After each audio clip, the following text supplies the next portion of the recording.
Okay, problem number 6 on the 6 weeks review. What is the value of this expression?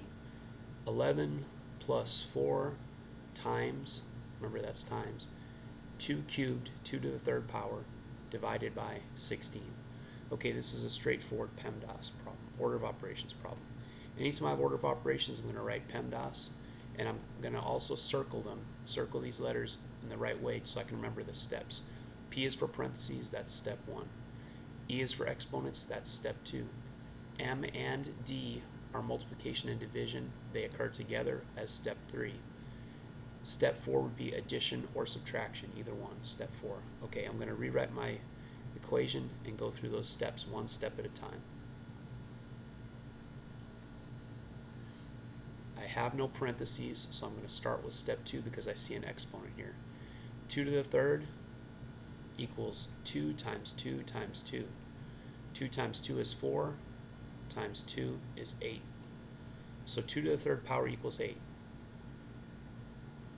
Doing this step first, and I'm rewriting everything now. 11 plus 4 times 8 divided by 16.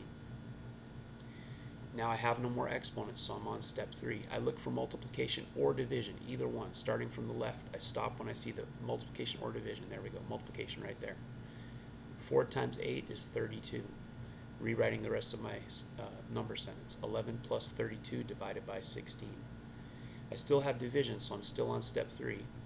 32 divided by 16 is 2. Rewriting my number sentence, 11 plus 2, 13. So the answer is 13. Now, we put a griddable answer in here to practice doing this because I want to make sure nobody puts their 13 in these last two boxes. It does not go here. See the decimal point. 13 is a whole number, so 13 goes right here. The decimal goes at the end of the whole number, just like a period goes at the end of a sentence. Okay, so I'm bubbling in 1 and 3, 13. If you put 13.0 and bubble in the 0, or 13.00, that will still be marked correct, but it's not necessary to put those zeros after the decimal point.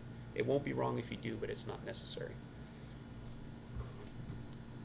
Okay, number 7. Jordan bought 28 pencils priced at 7 for 15 cents and 25 markers priced at 5 for $1.15. What was the total cost of the pencils and markers not including tax? Anytime you have a word problem and they say not including tax, don't let that throw you. They're just trying to tell you you don't have to worry about tax because later on, I believe 8th grade, you'll start to calculate tax, but we're not doing it this year. But if you see that, just solve the problem and don't worry about tax, which you wouldn't anyway. So 28 pencils, 7 for 15 cents. So if I'm buying 28, how many times am I paying 15 cents? 28 divided by 7 is 4. So I'm paying that 15 cents 4 times. So 0.15, 15 cents times 4. Remember, when we're multiplying decimals, we just multiply as if the decimals weren't there, and then we'll put the decimal in our product when we're done. 5 times 4 is 20. 1 times 4 is 4, plus 2 is 6. So 15 times 4 is 60.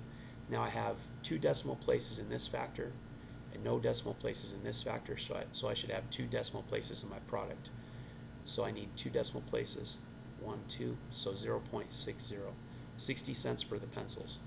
Now the markers, how many times am I going to pay $1.15? If they're 5 for $1.15 and I'm buying 25, 25 divided by 5 is 5. So I have to pay that $1.15 5 times. So 115 times 5. 5 times 5 is 25. 1 times 5 is 5 plus 2 is 7.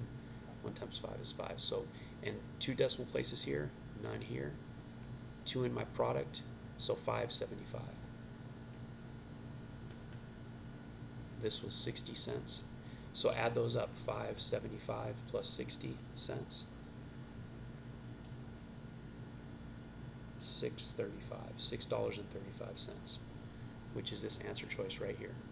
And whenever you're multiplying decimals, check your answer to make sure it looks reasonable. You can estimate and check your answer choices to check your answer to make sure it matches your estimate to check for reasonableness. Okay, we'll pick up the review with problem 8.